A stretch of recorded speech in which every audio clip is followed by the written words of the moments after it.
Biden sera logiquement le 46e président des United States of America. Pendant combien de temps, hein? Ça, vu que c'est le candidat le plus âgé à s'être jamais présenté, seul son cœur nous le dira. À ses côtés, Kamala Harris, elle sera la première femme, qui plus est noire et asiatique, vice-présidente. En une élection, elle est rentrée 3 fois dans l'histoire. J'ai vu plein de gens s'extasier, être heureux du résultat, hein. Même des gens qui n'ont rien à voir, hein, qui habitent à Limoges. Alors les gars, même si Trump ne sera plus président, le monde ne va pas changer du jour au lendemain, et encore moins à Limoges.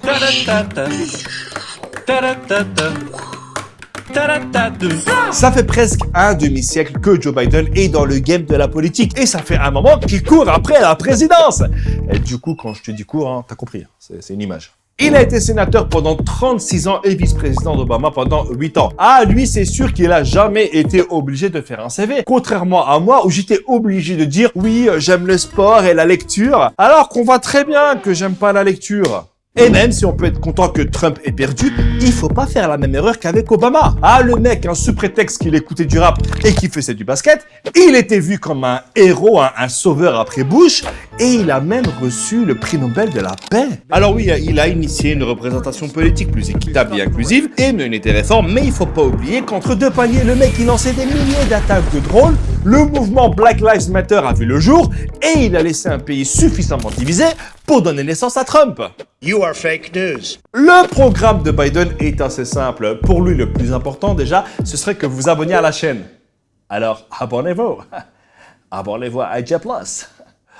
Ouais, je parle un peu l'anglais, ouais.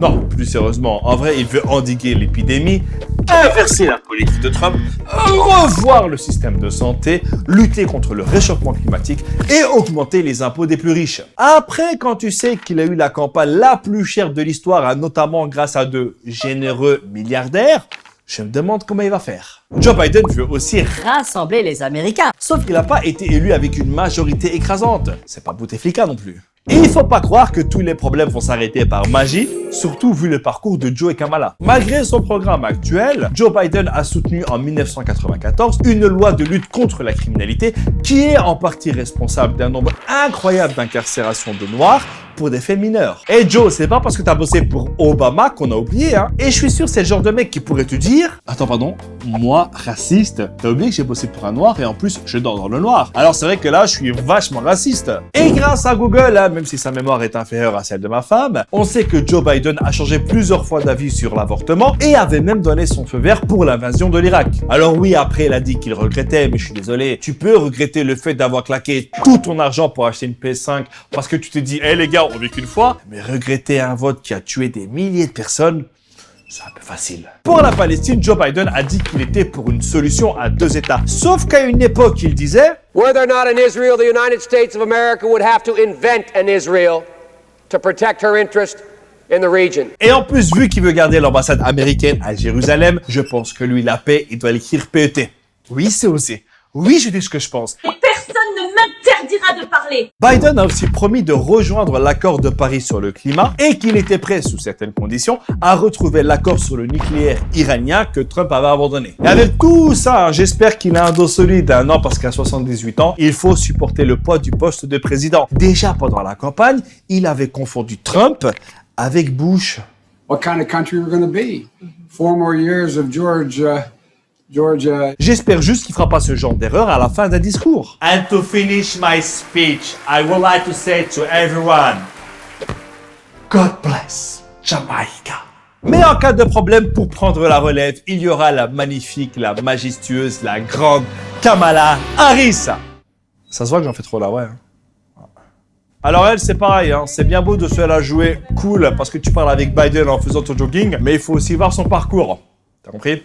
Parcours, jogging. Ah, il y a de la finesse dans l'émission. Allez, on continue. Durant sa carrière et en tant que procureure de Californie, elle a refusé des soins de santé à une prisonnière trans, elle a rejeté des demandes d'enquête visant des policiers violents, et elle reste un soutien du système judiciaire qui, on le sait, n'est pas très Black Lives Matter. Alors bien sûr, si Kamala Harris forme ce duo avec Joe Biden, c'est parce que pour gagner, il faut une stratégie électoraliste, mais ces deux-là, à la base, c'est pas l'amour fou. Pendant un débat du Parti démocrate, elle lui a reproché de s'être opposée à une mesure de déségrégation télévision qui mélangeait des enfants noirs et blancs dans des bus scolaires. Ah bah ça a dû lui faire tout drôle de bosser pendant 8 ans avec un noir dans une maison blanche. Et n'oublions pas que pour faire de vrais changements, le Parti démocrate a peu de chances de prendre le contrôle du Sénat et que Trump a donné l'avantage aux républicains pour un bon moment à la Cour suprême. Espérons juste qu'il ne fera pas de folie juste avant de quitter la Maison Blanche. In the name of America, I would like to say to my friend China and North Korea, you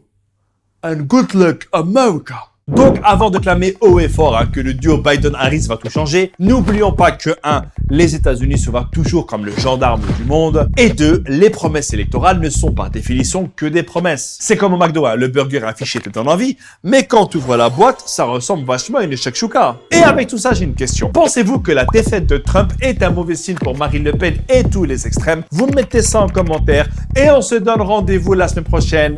Ciao! Attendez, c'est encore moi. Et non, c'est pas une pub pour vous demander de vous abonner ou alors pour regarder un autre épisode, non. Par contre, si vous voulez le faire, vous pouvez cliquer là pour vous abonner et regarder un autre épisode là. Faites-le.